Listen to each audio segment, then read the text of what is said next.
Oke, gue terima kasih buat Ridwan Baduy sama Fadel yang sudah berkenan hadir di jam 12:04 tengah malam, ya kan? Seperti yang gue bilang tadi, gue sebetulnya bikin ini cuma buat ingin memenuhi atau ngasih makan ego gue aja ya, yang udah agak stres dalam tanda kutip dengan WFH dan apa yang terjadi di seluruh dunia ini ya. Istilahnya asli gue stres banget kerja di rumah ya kan, gue ketemunya tembok. Emang sih ada positifnya adalah gue bisa kumpul sama anak dan istri gitu ya, tapi ternyata kita yang namanya makhluk sosial ya, lu harus ketemu orang lain ternyata, minimal cuma buat ngobrol-ngobrol unfaedah gitu. Akhirnya gue pikir kenapa nggak gue bikin konten aja kali ya, video podcast yang sebenarnya gue tujuannya cuma buat ngobrol santai aja sih, upload ya itu syukur-syukur kalau misalkan omongan kita berfaedah buat orang lain ya. Tidak mencari viewer, tapi lebih kepada ya udah nih gue mau coba upload video gue deh gitu, dan memanfaatkan teknologi yang ada, kita nggak ketemu tapi via aplikasi yang ada aja gitu. Nah, nih pertama gue mau ke Fadel dulu nih. Del, gue kan lihat ya beberapa aktivitas lu di Twitter, lu banyak nulis, lu banyak share. Nah, cuman yang menarik terakhir nih, tadi lu barusan posting di Instagram lu, lu kayak apa ngasih THR ya Del? Funding, crowdfunding buat ngasih THR pada kaum marginal lah istilahnya ya. Tapi yang menarik di sini adalah gue pikir lu cuman ya udah ngasih yang serabutan kayak yang udah ya kayak salah satu partai politik ya kan, kayak sahur on the road lu bagi-bagi makanan gitu kan, yang gue pikirnya lah mahasiswa juga bisa gitu. Tapi yang menarik di sini lu ngasih ke apa ya, ke kakak ya, ada berapa, 40 kakak 80 kakak ya Del? 48 kakak gue bagi. 40 berapa? 48 kakak. 48 kakak dengan berapa ratus anggota keluarga? Pokoknya asumsi gue tuh satu keluarga itu 4 orang lah, tapi total penerimanya ternyata kan nggak, satu kakak kan nggak selalu 4 kakak, pokoknya totalnya itu 180 orang. 180 orang kan, ya. Dengan nominal 12 juta ya, funding yang dapat ya? Ya, fundingnya 12 juta. Nah, buat gue itu wah banget gitu. Nah, apa sih yang ngedorong lu sama teman-teman lu pastinya buat ngelakuin itu? Sebenarnya sih gini, gue dari ngobrol-ngobrol sama teman kecil gue tuh, teman rumah lah. Nah, kebetulan kan gue juga usaha. Nah, teman gue juga nih usaha juga. Nah, namanya usaha kecil yang kena bencana kayak gini kan, kita terdampak banget tuh sama bencana ini. Pemasukan kurang banget segala macam. Udah ngobrol-ngobrol tuh, curhat soal penderitaan lah kasarnya. Terus kita mikir juga, kayaknya masih banyak orang yang lebih susah dari kita deh. Kayaknya nggak pantas gitu kalau kita cuman ngeluh aja. Ya udah, akhirnya dari obrolan itu kita mikir coba aja kita crowdfunding. Banyak kok teman-teman kita yang masih bisa kerja lah, privilege kerja, masih punya rezeki lebih. Ya udah coba aja. Kira gue kumpulin, ya udah crowdfunding, dapat segitu gue bagiin deh. Oke. Itu lo ngumpulinnya berapa lama? Akhirnya dapat total sekitar 12 juta itu. Semingguan lah, seminggu. 12 juta.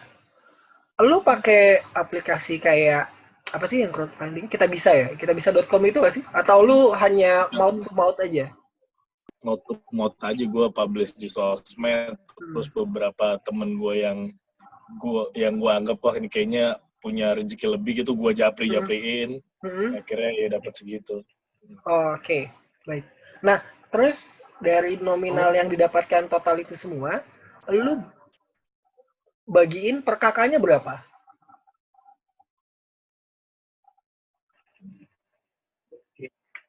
Apa? Per kakaknya dibaginya berapa?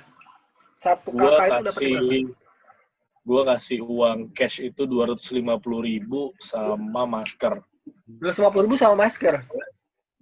Tadinya gue mikir kita beliin sembako aja kali ya, cuman karena gue ngeliat juga banyak orang yang udah bagiin sembako, terus kayaknya gue mikir mungkin lebih baik kalau ya kita percaya aja sama mereka gitu, kebutuhan mereka ya mereka yang lebih tahu gitu, kita kasih cash aja. Oke, berarti tadi 250.000 sama masker ya, dan memang lu merasa kayaknya mereka emang butuhnya uang ya. Tapi ya kayaknya ada bener-benernya juga sih ya. Memang mereka yang paling tahu gitu kan kebutuhannya apa, malah khawatirnya kita kasih sembako ya mereka sebenarnya udah banyak terima sembako juga gitu ya. Sah-sah aja sih kalau misalkan dia pakai buat mungkin beli baju anaknya atau dia beli barang yang lain gitu ya. Oke, nah terus tadi lu bilang lu ada usaha, ya kan, punya usaha kecil-kecilan, tapi gua anggap gede ya karena brandingnya udah bagus itu sebenarnya, Mager Food ya. Nah, sebelum kita bahas bagaimana kondisi usaha lu saat ini, gua mungkin telat kali gua nanyanya. Apa latar belakangnya sampai akhirnya lu mendirikan Mager Food ini gimana awalnya? Mana ya sebenarnya awalnya tuh gue jadi nongkrong di rumah teman gue. Nah teman gue ini emang hobi masak, jadi tiap kita nongkrong tuh malam-malam dia masak, dia dimasukin anak-anak, terus pada mikir kan, wah ini enak nih kita jual aja lah. Nah begitu gue juga punya. Waktu itu kita di saat kita semua tuh baru lulus, bingung mau ngapain, cari kerja belum dapet.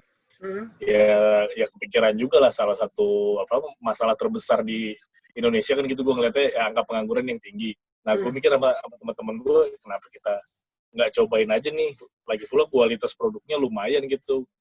Dari usaha kita bisa buka lapangan kerja. Ya walaupun sampai saat ini belum banyak sih lapangan kerja yang dibuka. Cuman ya akhirnya ya udah berjalan dengan ide awal itu. Oke.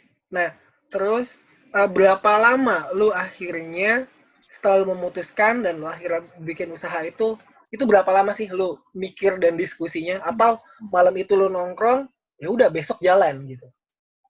Itu idenya mulai dari November akhir awal Desember lah. Tahun? Mulai 2017 ya? Iya, 2017 akhir tuh. Baru mulai start selling itu Maret. Nah, selama proses dari Desember ke Maret itu udah kita eksperimen, diskusi, segala macam, tentuin nama, branding, dan lain-lainnya. Baru Maret itu start jualan. Oke. Nah, terus target market lu saat itu ketika awal jualan siapa?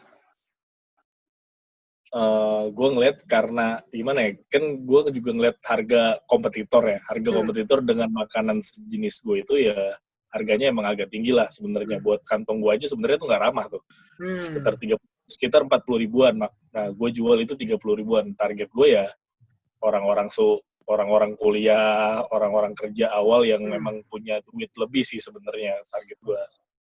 Jadi ya emang ya semua bermulai dari lingkaran circle kecil kita kan. Nah gue lihat circle kecil gue ya rata-rata orang dengan makanan seharga segitu mereka mampu beli asalkan kualitasnya ada kan.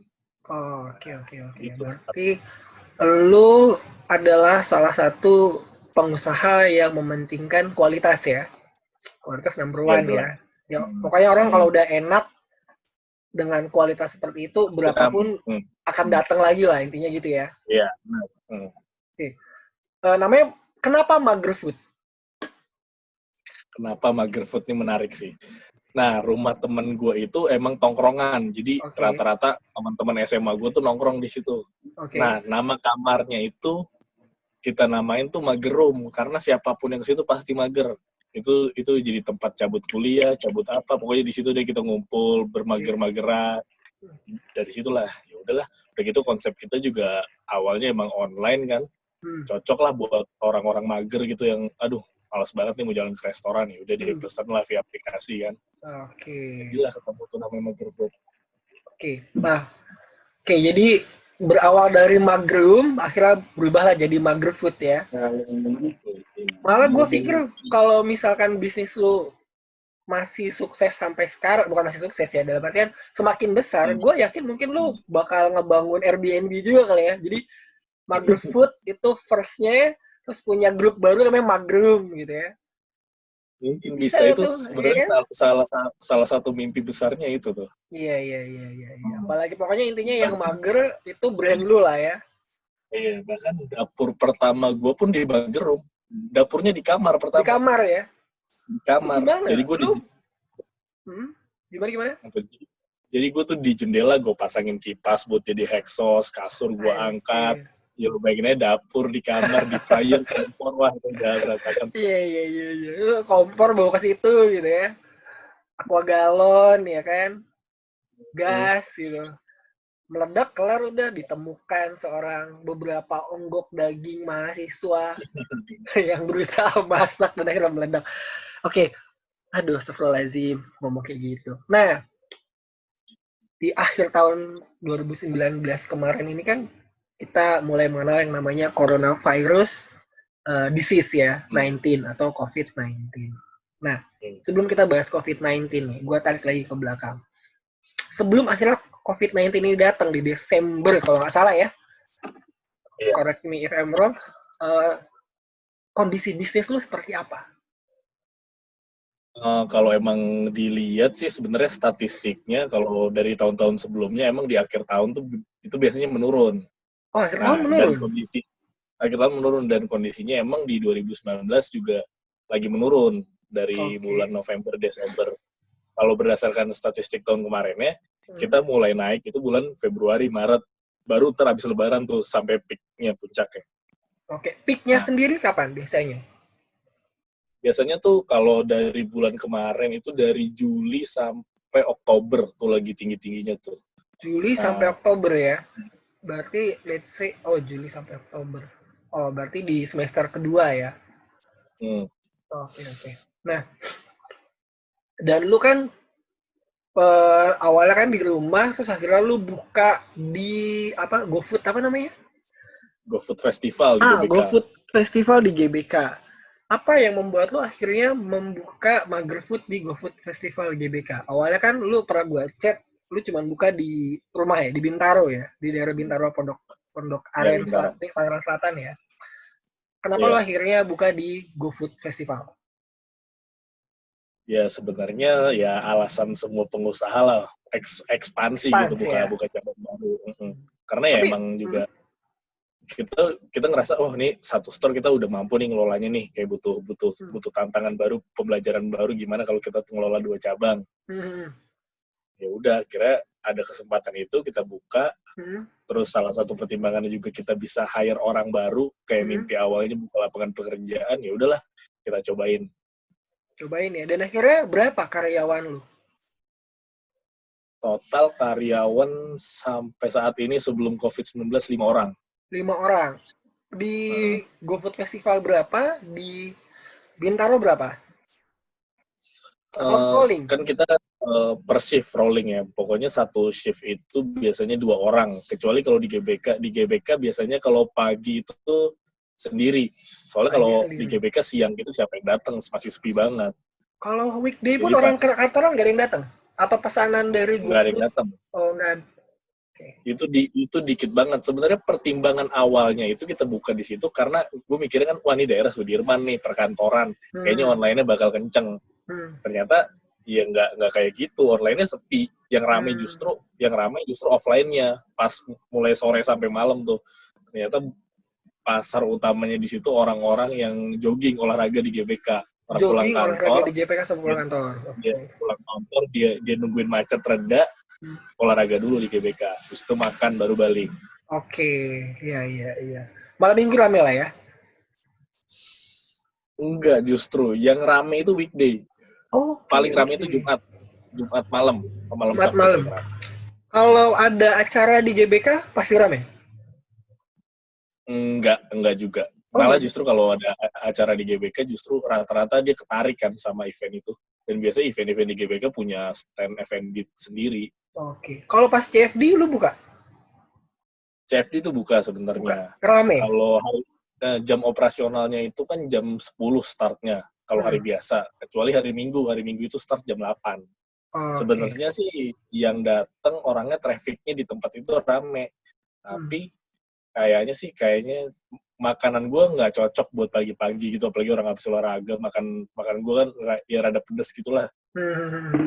Kayaknya nggak cocok, jadi nggak terlalu tinggi. Oke. Ketika di GBK buka, di Bintaro gimana? Lebih rame mana? Bintaro atau GBK?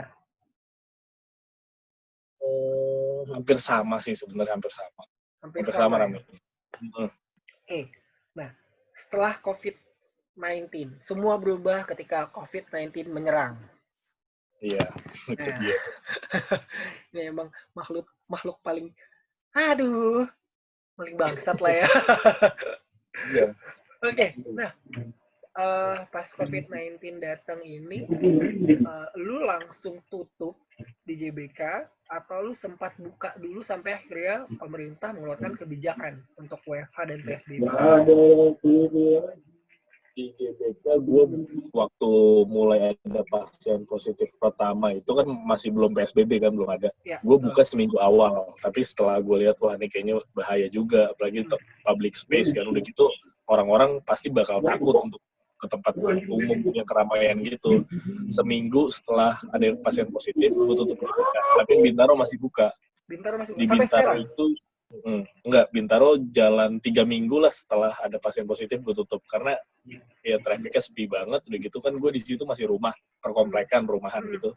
Nah kompleknya itu di lockdown juga, PSBB, jadi nggak boleh ada yang masuk. Jadi susah. Kalau kirim barang aja ya kita harus ambil ke depan komplek. Oke. Jadi karena COVID itu nih ya, COVID ya, lu denger ya. Gara-gara lu usaha temen gue tutup nih. Dan mungkin usaha orang lain juga tutup. Nah, tuh kalau bentuknya orang sih kayaknya udah dipukulin rame-rame tuh. Udah dibakar juga sama masa ya. Nah, terus sekarang kegiatan lu apa, Del? Ya sekarang ya literally di rumah aja gue ya, banyak baca sama nulis aja sih. Lagi mau coba sama nulis. Lagi mau coba garap buku, coba nulis novel. Coba nulis novel ya. Oke, lo tahan dulu di situ, Del. Nah, sekarang kita ke Baduy nih. Masih di situ, Duy? Iya. Duan Baduy. Menti gue di kampus. Nggak tau lah. Dia kayaknya selalu menyebut adalah mentor kebanggaannya, tapi gue tidak bangga punya dia. Gue juga kagak lah. Ngapain? Gue mau nanya, Duy. Kegiatan lu tuh apa sih? Dari setelah lu lulus kuliah. Lu lulus kan lama nih kuliahnya kayak gue. Nah, pas lulus lu ngapain? Oke. Gua dari sebelum lulus juga udah freelancer sih. Freelancer? Apa freelancer ngapain? Outbound. Di mana ya? Kadang di Selaras. Ya banyak juga sih. Oke. Keseringan di Selaras. Di Selaras ya? Lu dapet kenalan orang Selaras dari siapa? Dari senior. Siapa? Psikologi? 2008 kenal. Holil. Oh, Holil. Iya. Yang mana ya? Aduh, gue lupa. Putih gak? Orangnya putih gak? Iya, betul. Oke. Kayaknya asumsi gue 2008. Justru gue dapet senior dari senior HMI dapetnya. Oh, dari senior HMI. Oh, Holil itu HMI ya? HMI. Ya, buat senior. Ya, buat senior PMII ya, gua kasih tahu lu.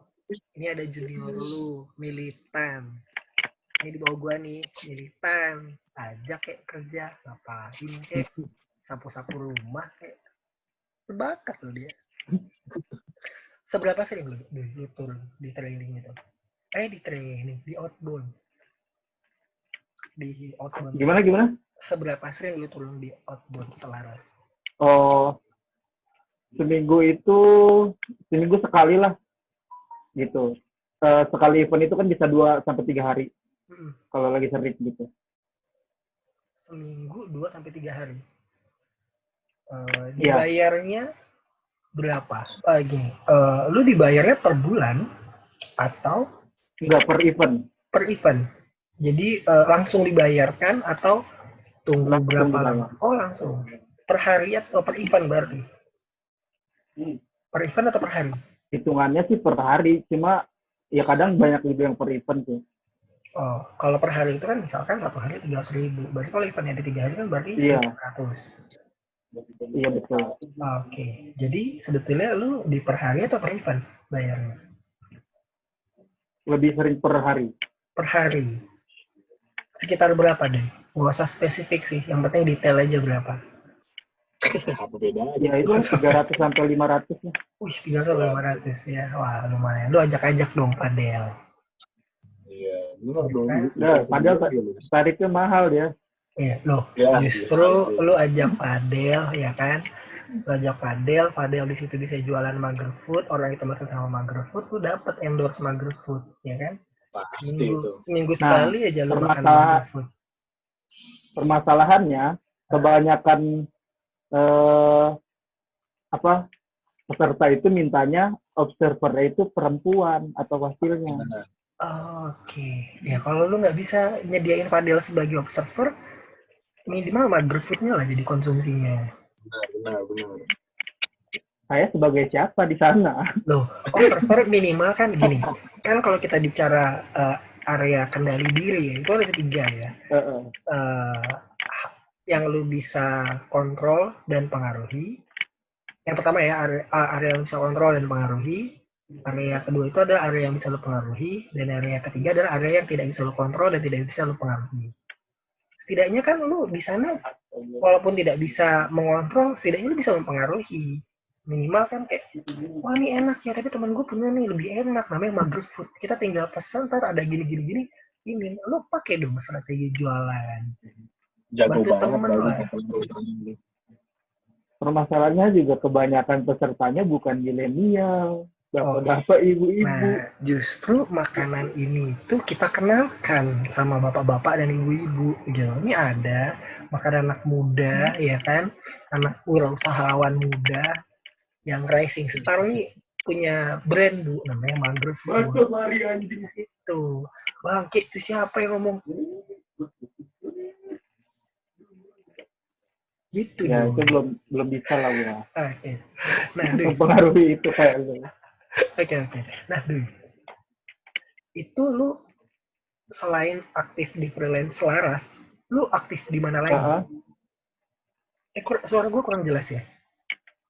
Suara lu kurang jelas. Oke, sorry. Nah, selain lu di Selaras, itu di mana lagi? Atau hanya cuma di Selaras aja? Enggak juga sih. Ya tergantung yang ada event aja, enggak.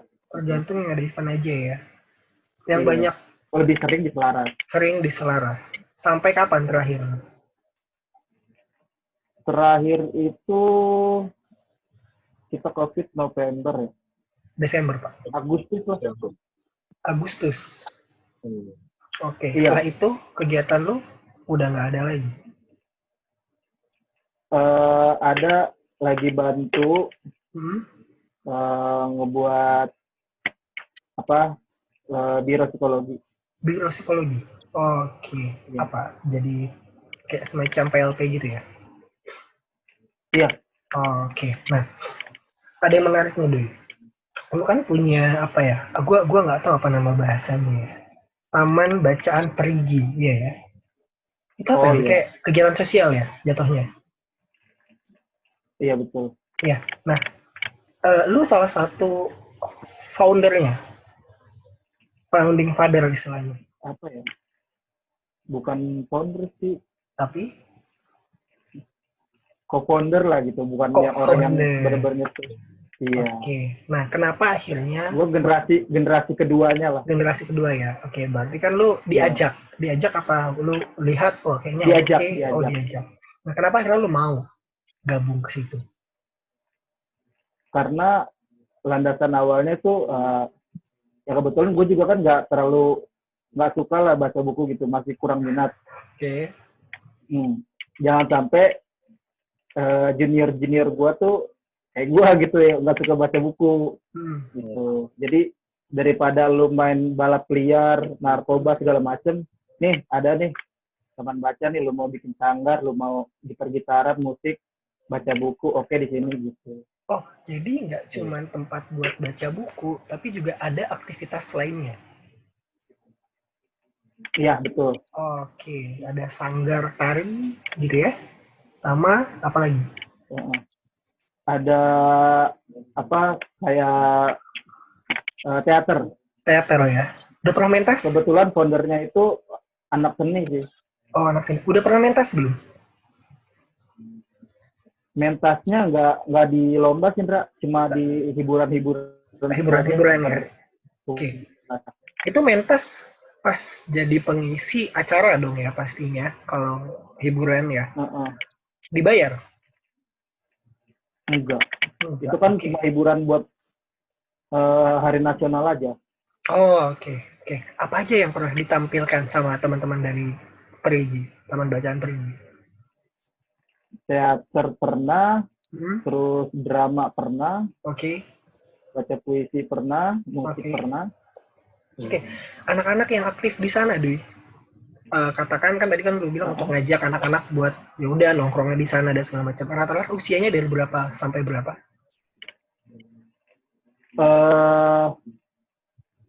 Kebetulan buat target belajarnya itu kita lagi rajin kelas bahasa Inggris tuh. Kelas bahasa Inggris, berarti ada yang ngajar ya? Ada. Siapa? Cuma kemarin kan sempet roboh tuh. Oh, oke. Yang karena ada bangunannya hujan ya, apa sih? Iya. Banjir atau hujan? Dari bambu gitu kan. Oh, okay. Alhamdulillah sekarang udah rapi. Udah rapi. Terus yang tadinya ada ngabuburit pintar itu jadi nggak ada tahun ini. Oh, ngabuburit pintar jadi nggak ada tahun ini. Nah, akhirnya tahun ini kegiatannya ada apa aja? Cuma santunan yatim sama duafa aja sih, itu rutin. Santunan yatim dan duafa. Nah, yang namanya santunan itu pasti ada biaya ya. Nah, itu biayanya dari mana deh? Itu biayanya ya ini patungan dari anak-anak yang ini di situ aja, yang nongkrong di situ. Yang ngurus taman baca juga. Oke, kalian ada kayak nyari sumbangan gitu nggak sih, crowdfunding kayak yang kegiatan yang Fadel lakuin juga?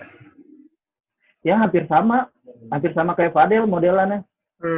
Oke. Sampai sekarang masih aktif ya kegiatannya. Cuman kan tadi bilang ngabuburit itu aja yang nggak ada ya. Iya.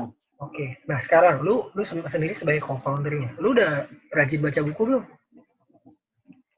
Belum Pak, belum. Lu malu dong kalau Fadel. Nggak apa-apa. Berusaha beli deh, cuma masih belum gue baca juga di Gramet. Gue udah coba nongkrong gitu, kalau ke mall ke Gramet mampir. Loh, sekarang walaupun belum baca. Lo kenapa harus ke Gramet? Kan di Taman Bacaan sendiri ada buku banyak. Nah, itu kemarin kebetulan yang pas hujan itu banyak juga yang hancur, Pak. Oh, banyak juga yang hancur. Oke. Iya, kena hujan. Nih buat teman-teman gue nggak tahu nanti sih ada yang nonton apa nggak video ini. Ya intinya sih kalau misalkan ada yang nonton ya kan, lu tergerak untuk berbagi, menyumbangkan buku-buku lu bisa disumbangkan ke Taman Bacaan Perigi. Iya. Bisa hubungin Baduy nanti, gue tuliskan di situ Instagramnya Baduy lah ya. Duan Baduy jadi. IG-nya Taman Baca juga ada. Oh, IG-nya apa? Taman Bacaan Perigi. Iya. Nah, nanti lu share ke gue, nanti gue tulis lah di komen bawahnya Instagramnya apa ya, untuk nyumbang buku. Nah, terus buat teman-teman gue yang lainnya, kalau teman-teman mau ada event, terus butuh cemilan, makanan, bisa hubungin teman gue Fadel dengan Magerfood-nya. Gitu. Nah, masalahnya nih tinggal 7 menit lagi. Maklumlah kita gratisan. Paling gini kali ya, ketika ini habis, gue paling bikin tahap kedua, tapi kayaknya nggak malam ini. Kita bikin schedule lagi aja. Jadi paling nanti kayak video podcaster profesional gitulah, ada part 1, part 2, part 3-nya gitu kan. Jadi ya sabar aja lah gitu. Soalnya gue pengen banyak ngobrol banget nih sama lu, Del, sama Baduy juga. Karena gimana ya, di COVID-19 ini banyaklah dampaknya. Pengusaha yang udah kaya raya, yang asetnya di mana-mana aja kena dampaknya. Karyawan pun juga banyak yang di PHK. Ada juga yang masih kerja tapi gajinya dipotong sekitar 7 sampai 15-20%. Ya tergantung jabatan sih. Biasanya jabatan makin tinggi itu makin gede potongannya. Nah tambah lagi ya. Tapi lu dipotong nggak, Pak? Gue dipotong. Lo nggak usah tahu lah. THR tapi tetap turun kan? Enggak juga. Serius. Itu sebetulnya beberapa temen gua sama istri bilang itu aja lo lapor aja kalau perusahaan lo nggak bayar. Cuman gua melihat di sini kalau gue lihat karyawan itu nggak ada sedikit pun yang pengen ngelapor. Kalau gue lihat ya, justru mereka ya sudahlah nerima aja gitu. Justru mau sama-sama berjuang buat yuk kita ngelakuin apa nih supaya bisnis tetap jalan gitu. Kita harus ngapain supaya bisnisnya lancar gitu. Karena mereka paham juga ini bukan kemauan perusahaan juga sebenarnya untuk memotong gaji atau sampai PHK, bukan kemauan perusahaan juga. Betul. Kalau memang harus dipersalahkan ini adalah coronanya gitu ya. Benar. COVID-19-nya. Gue mau nyebut negara asal sih, cuman gue takut. Iya sih. Ya gue cuma berharap. Masalahnya ini aplikasi yang kita pakai dari sono, Pak. Kan kalau gue sebut, gue kritik, kelar udah. Apa? Zoom itu dari Cina. Foundernya orang Cina kalau nggak salah, dari Cina. Jadi ya, kalau gue lihat di YouTube-nya Deddy Corbuzier waktu wawancara sama Helmi Yahya, kita harus jujur kita harus memang banyak belajar sama Cina ya sebagai negara dan sebagai kayaknya mereka kayak ada budaya malu kali ya, ketika lu nggak berprestasi ya lu malu gitu loh. Ketika bahkan kalau lu nggak masuk kampus negeri nih lu malu. Iya kan? Kalau lu mau kuliah di luar negeri ya yang luar negeri itu yang bagus sekalian gitu. Dan kalau lu mau kuliah di Cina ya kampus yang paling bagus adalah kampus negerinya gitu. Lu kalau nggak kuliah di kampus negerinya lu dianggap buangan gitu. Jadi bersyukurlah kita lulusan kampus negeri ya. Yang gue baca di Cina lebih susah untuk kuliah di kampus pendidikan dalam negeri gitu. Oh gitu ya. Iya gue juga. Makanya orang Cina itu ada di mana-mana. Iya, makanya kan gue bilang. Gue ya terlepas dari hal-hal yang mengatakan bahwa kerja sama Cina itu kerja rodi ya. Ya, kita lihat kan ada kasus yang ABK yang dilarung ke laut gitu kan. Gue tuh sampai nge-googling loh, larung itu apa? Kan viral jasad ABK Indonesia dibuang ke laut gitu kan. Dan memang dari video itu kan dilihatnya dibuang gitu. Terus akhirnya Menteri Luar Negeri mencari tahu dan akhirnya mereka bilang tidak dibuang tapi dilarung. Dan akhirnya gue googling tuh dilarung ini apa gitu. Ternyata dihanyutkan ke laut. Terus gue cuma mikir beda jadi laut dihanyutkan sama dibuang itu apa? Kan sama-sama ditaruh di laut kan? Gitu. Iya sama lah. Dilarung ya. Lebih halus kali ya kalau dihanyutkan ke laut ya. Sama kayak apa beda pulang kampung sama mudik. Iya. Di situ gue gak habis pikir. Mohon maaf nih Pak Presiden, bukannya mau ngatawain. Tapi ya gimana ya? Bapak capek-capek menjelaskan perbedaan pulang kampung sama mudik. Anggota Bapak sendiri, tim Bapak yang bilang loh kampung sama mudik sama. Itu Bapak sama tim di grup WhatsApp ngobrol nggak?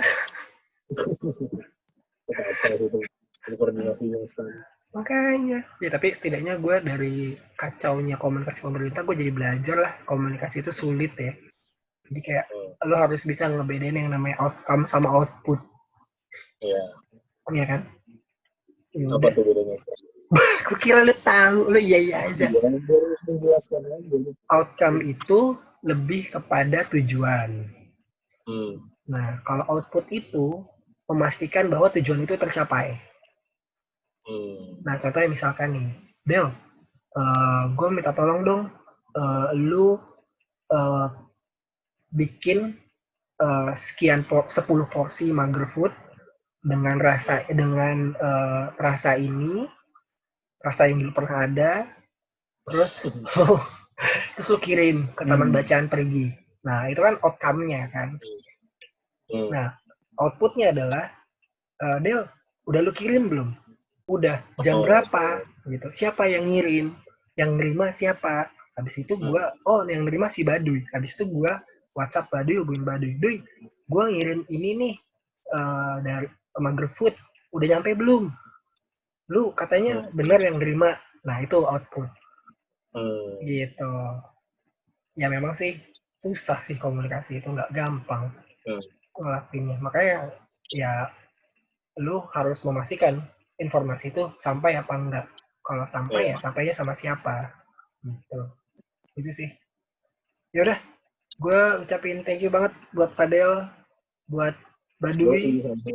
Sebetulnya gue banyak banget pengen ngobrol sama kalian, tapi karena kita masih pakai aplikasi yang gratis, jadi cukup waktunya 40 menit dulu. Mudah-mudahan kita ada waktu lagi buat ngobrol, dan gue